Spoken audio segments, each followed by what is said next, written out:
Tonight. All right, breaking tonight, an exclusive interview with the man urging the president to strip top secret security clearances from former officials who are now some of his largest, loudest critics on TV.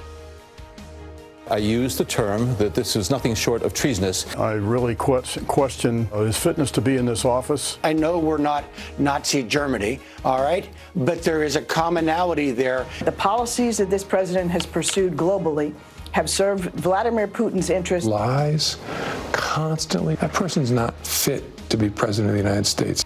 So you see the trend there. So in all, 6 officials who once held high-ranking posts at the FBI, the CIA, the NSA, and the State Department, a privilege that the president says they have chosen to exploit.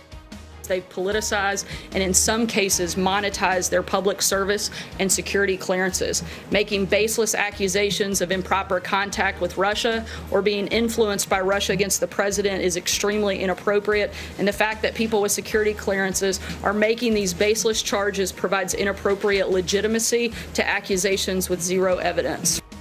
Good evening, everybody. I'm Martha McCallum in New York. This story begins with Senator Rand Paul, fresh off his meeting with the president discussing this idea. I spoke to him moments ago.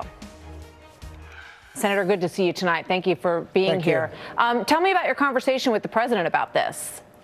Well, you know, I told the president in private what I've been saying in public, that I think there's a great danger to having talking heads on TV who are ex-CIA agents and still have classified clearance. There's a real danger that they might inadvertently reveal classified information. And, you know, John Brennan's got a history of this. Back in 2012, when we were discussing, you know, we discovered the underwear bomber, John Brennan at that time briefed ex-CIA agents who were retired but still had top secret clearance. He briefed them and said, oh, don't worry, the U.S. has someone inside. We have inside control. Well, then one of these ex-CIA agents went on television and said, oh, yeah, we have a double agent and nobody needs to worry. And it's like, whoops, the double agent was still there.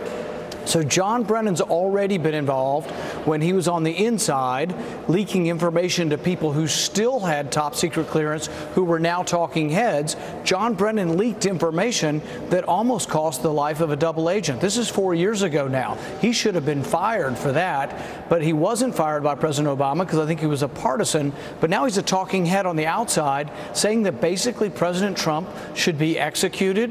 That's what we do for treason. And so, yeah, I'm very concerned about him having privileges because of his past history, but I would make it more universal. I don't think that ex-CIA agents of any stripe who are now talking heads should continue to get classified information. I think it's wrong. So I guess that's, you know, the main difference in what you're saying. So you're suggesting that this should be a blanket treatment for all. So, you know, some people are pointing to, for example, Mike Flynn, who had security clearance and, you know, chanted "lock her up" during the campaign. So you're talking about a blank. Is that what the president is talking about here? Because his critics are saying that what he wants to do is create an enemies list and that he wants to shut these people up. Here's Senator Hirano. Let me just show you what she tweeted out. She said, "This is what totalitarianism looks like." So why is she not wrong? I think that's a little bit overwrought. No one's talking about limiting anyone's speech. So an ex-CIA agent can get out there and say incredibly stupid things like the president is treasonous. Yes, no one's going to stop John Brennan from saying that. No one stops him from taking millions of dollars to say such horrendous things. But should he still get classified information?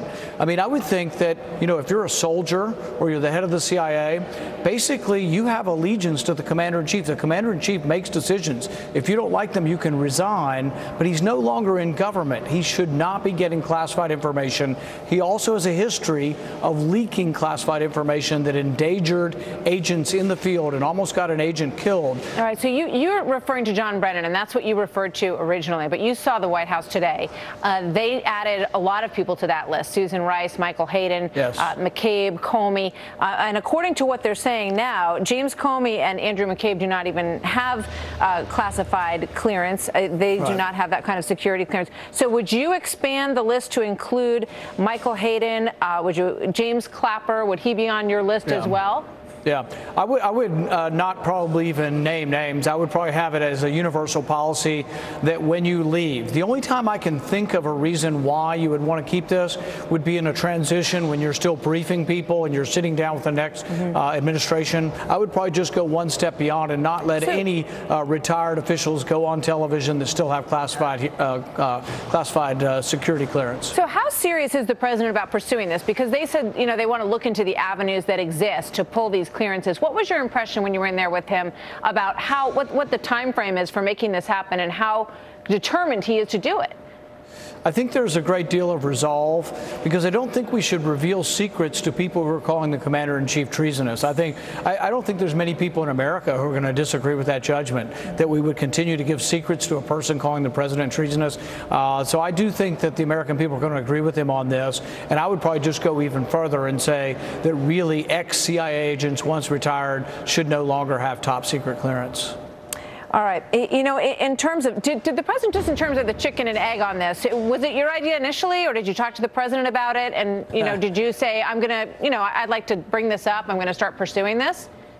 I've been upset about John Brennan's remarks for a long time, but, I've also been upset for him from the very beginning. I filibustered originally his nomination back in 2012, 2013, so I've never been a big John Brennan fan. You remember also that John Brennan was involved with hacking into the Democrats' computers when they were doing the research into torture and waterboarding.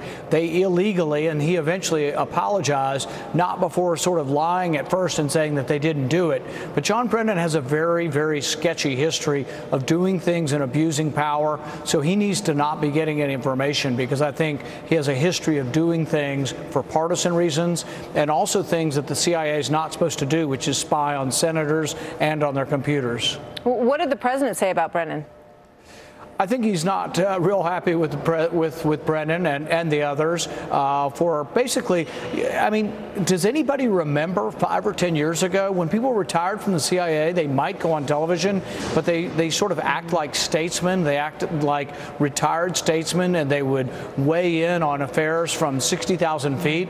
But you didn't have them saying, rah, rah, rah, vote Democrat. You didn't have them calling the president words like disgusting and disgraceful. No, absolutely not. And so this is so over the top that something's got to be done, and these people do not need to be privy to secrets because they might be using these secrets for partisan purposes. They are nakedly partisan, and John Brennan should not get anywhere within 10,000 yards of the government. He should have a restraining order. Wow, those are very strong words. Would that apply to, for instance, Robert Gates, who worked for Democrats and Republicans? He wrote a book where he said some pretty strong things about President Obama in terms of his confidence in his ability to lead. So would you include him on a list like that? What I would do is probably try not to make it individuals. I probably think the best way to do this, and the White House may well decide this. I don't know what they will decide. That's why I think they'll probably look through how something can be rolled out. I think they believe that these people should no longer get information, but sometimes it's better to have a policy that doesn't have a name, that basically says those who are retired lose their clearance. But that's not what Sarah Huckabee Sanders did today, Senator. She was very specific, and she named specific individuals who have been incredibly critical of the president. I don't disagree with it, and I think it can be ad hoc as well. And I think John Brennan has indicated he should not have clearance. So I think you can also have individual reasons why individuals should have their clearance. Those individuals say that we're living in unprecedented times, and that is what has provoked them to be so critical and so outspoken with the kind of language that you talk about. What do you say to them about that? I think they're deranged. It's Trump derangement syndrome. People saying, oh, no, there's not going to be democracy. When did President Trump come out against democracy or voting? I mean, these things are so over the top. I mean, most Democrats in Congress were for engagement with Russia under President Obama. Now, to a person, they act as if you're anything short of wanting war with Russia, that you're not doing enough. Every day they want new sanctions, this and that. And it's like, do they not remember that even though Reagan called the Soviet Union an evil empire, he sat down with Gorbachev and he didn't hurl epithets at Gorbachev. They had a reasonable conversation, and because they did, we had nuclear arms reductions, and it was a huge step forward for world peace. That can happen again, but not if we're deranged by politics. All right. One last unrelated question. I know that you all received the documents from Brett Kavanaugh on Friday. Did you have a chance to look at them? And how will you vote? We've been reviewing them for some time now, and I'm going to meet with Brett Kavanaugh tomorrow. I have an open mind. I'm undecided. I am very concerned, though, about the Fourth Amendment. I do not believe that you can have a blanket exception to the Fourth Amendment for national security. The Fourth Amendment was meant to limit the government, and if the government just says, oh, we're going to do this for national security, and there's an exemption to the Fourth Amendment, that's very, very troubling. So we're going to have, I hope, a spirited discussion about the Fourth Amendment, and we'll see where the chips lie at the end. We will look forward to that. Senator, always good to see you. Thank you very much for being here tonight. Thank you.